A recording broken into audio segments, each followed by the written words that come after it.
हमारे देश के इतिहास में कई ऐसी चीज़ें हैं जिसके बारे में देखा और सुना सबने है, लेकिन कई लोग मानते हैं और कई लोग नहीं मानते।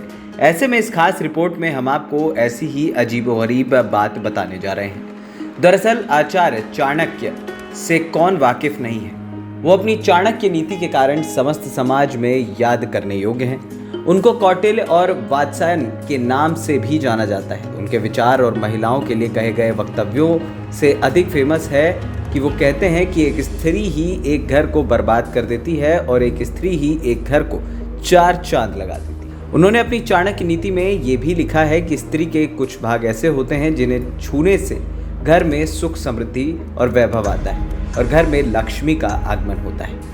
वो कहते हैं कि वैसे तो स्त्री का समस्त शरीर ही पवित्र होता है और मतानुसार स्त्री देवी का रूप होती है और मतानुसार देवी पूजनीय होती भी हैं।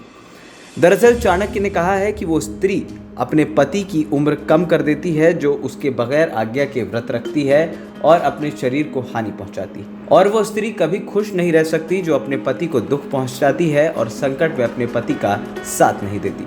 उस स्त्री को दुख भोगना पड़ता है।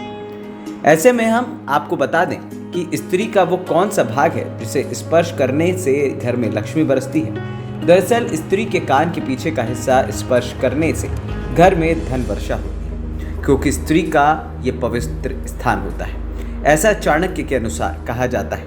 इसका तथ्य कितना सत्य है या नहीं, इस बारे में अब तक कोई मतपूर्ण संतुष्ट नहीं कर पाया है, लेकिन पुरानी मान्यताओं के अनुसार अगर इस तरह के से कोई भी पुरुष ऐसा करता है तो फिर उसके पास धन वर्षा होती है। ANP टाइम्स की